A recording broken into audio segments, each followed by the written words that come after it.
Ladies and gentlemen, please welcome the GOAT, Ricky Carmichael.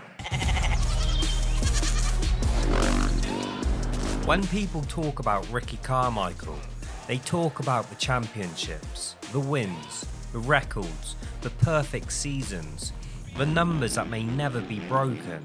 Because today, Ricky Carmichael is remembered as the greatest motocross rider of all time. But what if I told you there was a point where none of that looked possible?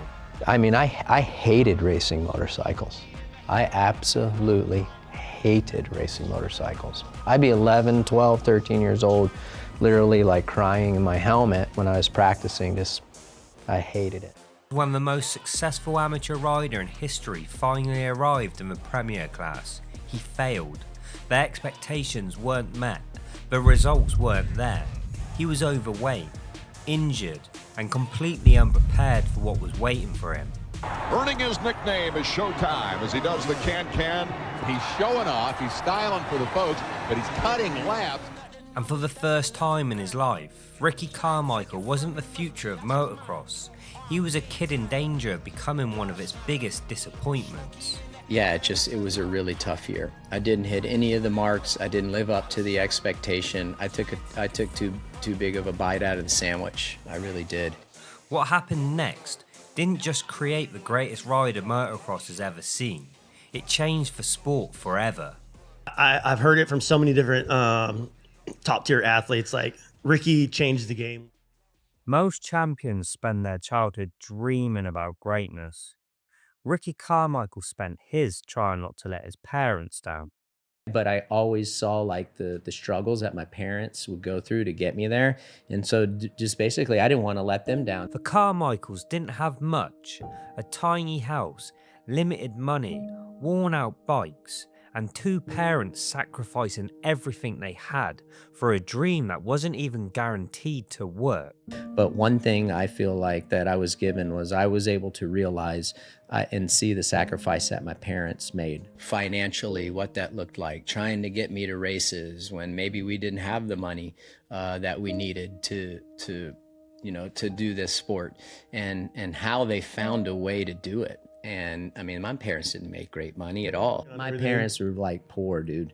I mean, we lived in a 900 square foot house until I was 11 years old. It was so monotonous and so repetitive. And when you're an amateur, obviously you're not making money. And then you're so young, like you don't know that there's light at the end of the tunnel. Really realize and see what my parents, the sacrifices they were making.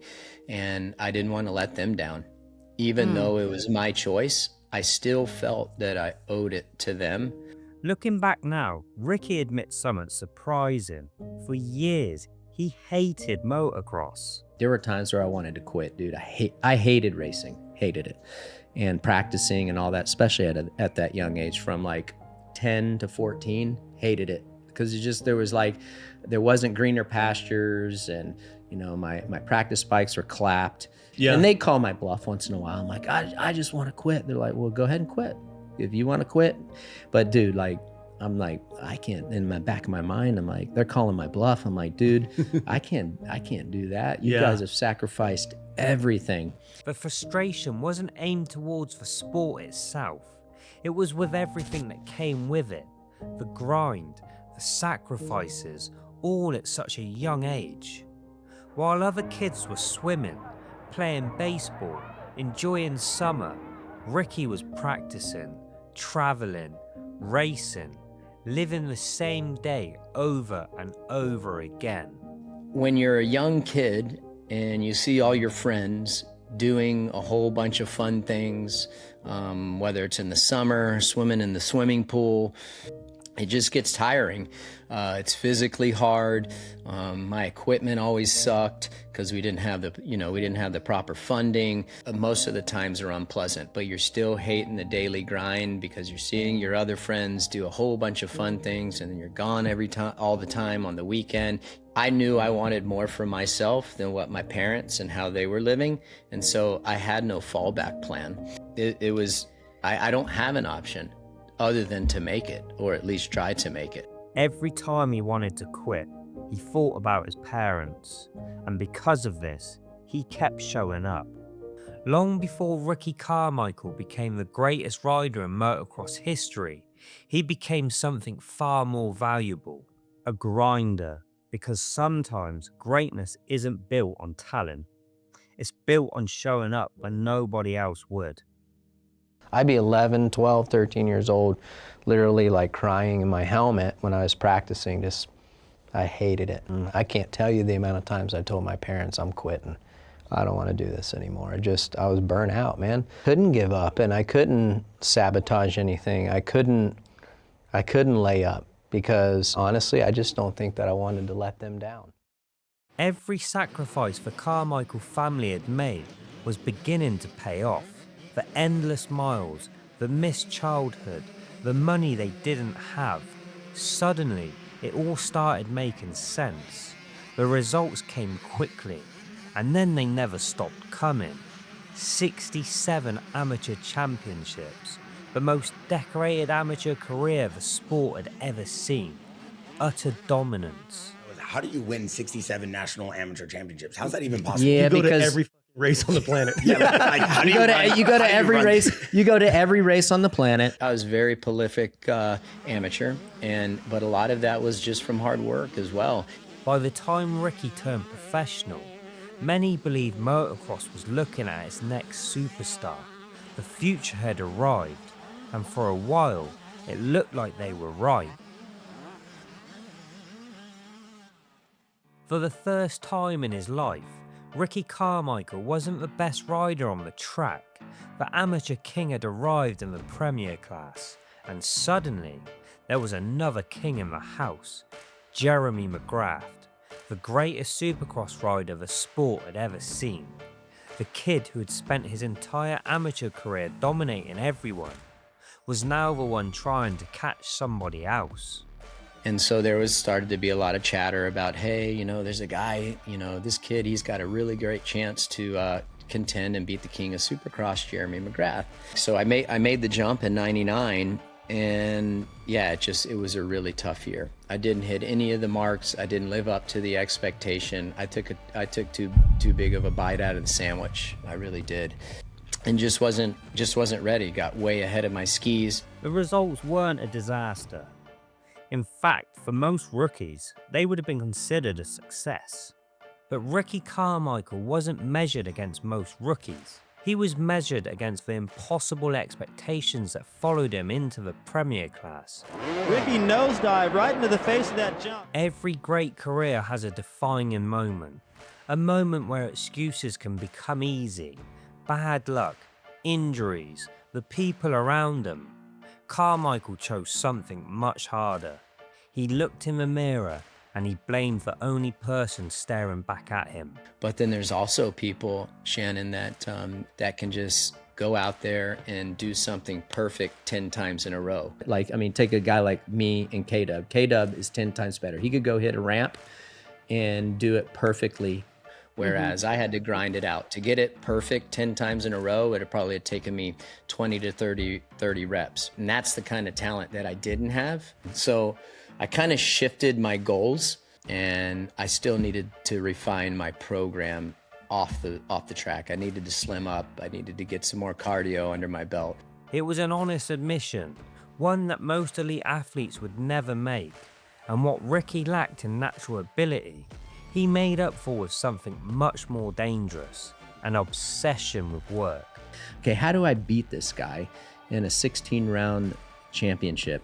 And I have to be in better shape. I have the speed, but I can't go the speed for 20 laps because I gas out. I'm like, dude, I got to do a transformation. I got to get right. I got to get the diet right, the gym right, cardio right.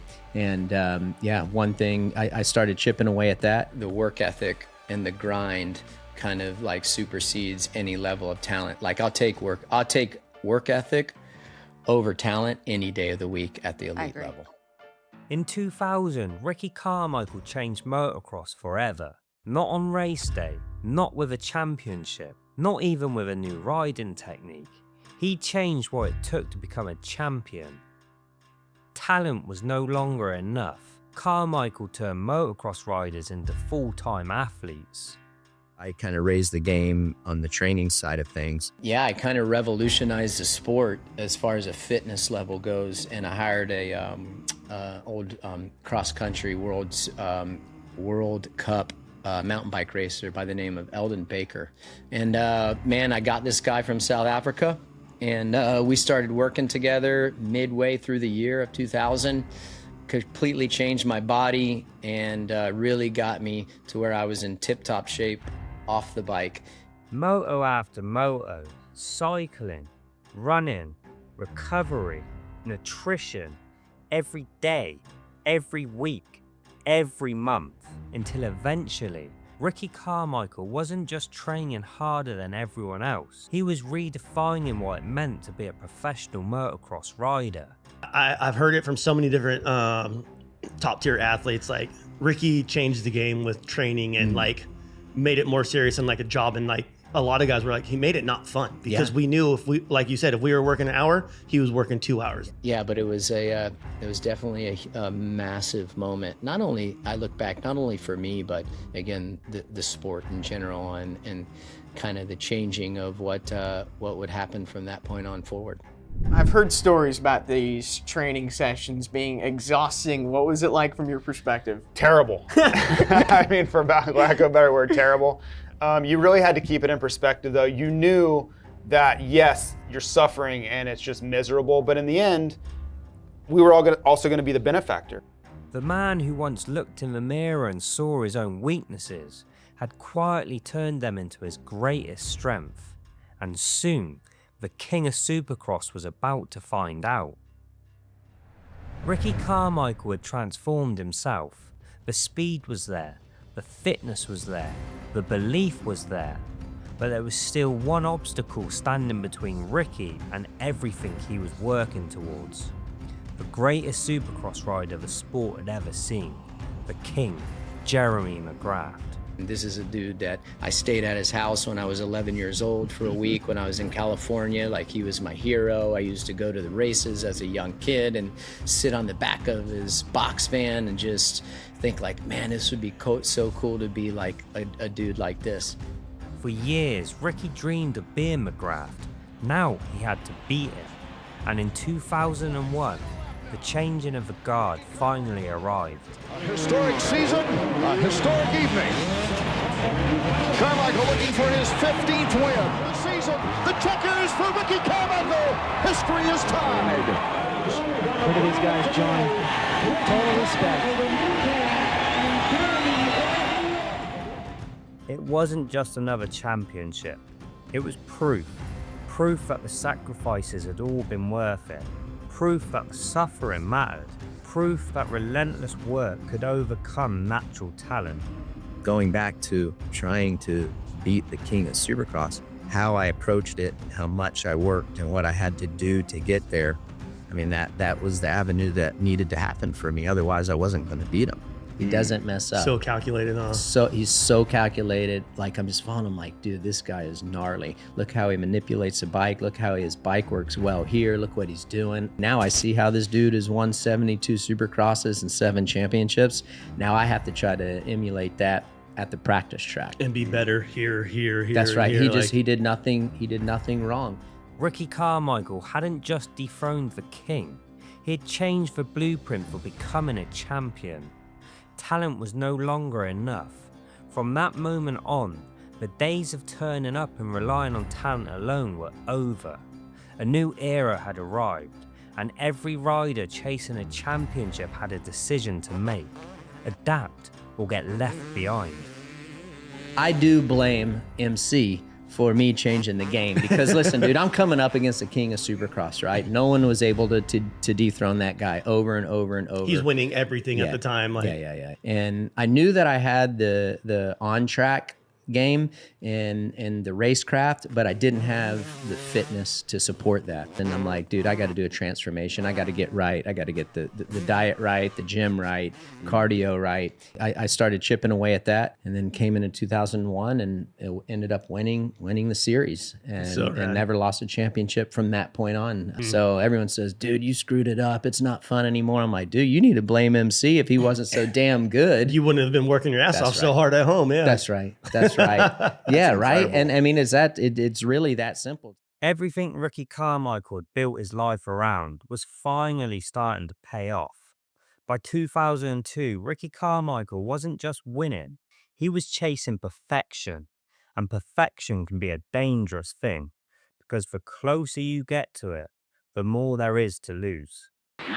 Ricky Carmichael out front. He has won the 250 national here the last 2 years. He also won the 125 class a couple times. The only time he lost was in the mud. He kept charging, but he didn't have the speed to really challenge Ricky, but he's going as fast as he can anyway, so that Ricky will at least know, hey, if I ease up some, he's still back there. David, the only real challenge we've seen Ricky Carmichael get this year came from Stefan Roncada. It lasted about a lap and ended up in the hay bale. Well, no one's challenged Carmichael since. And once again, the checkered flag for Ricky Carmichael. That is 9 motos in a row. Week after week, Ricky kept winning, until suddenly, something that had never been done before was within reach. The first time I felt the pressure, you're gonna think I'm lying to you. This is not it. Final moto? Yeah, the final moto. You've made it this far. This is the first time it's real. Yeah, you're like, okay. This is the only one you're that like, holy counts. dude, yeah. If you don't win this last moto, then it's like, okay, well then what the hell did it matter if you won like week 4? From the outside, perfection looks effortless, but every gate drop carried more pressure than the last. One mistake, one bad start, one crash could erase an entire summer's work. It was the first time I'm like, holy now I can sympathize with people who say that they felt the pressure of having to win. That's what I felt like. Dude, it was heavy. It never was my plan to go 24-0 because hell, like no one had done that. And somehow Ricky held on.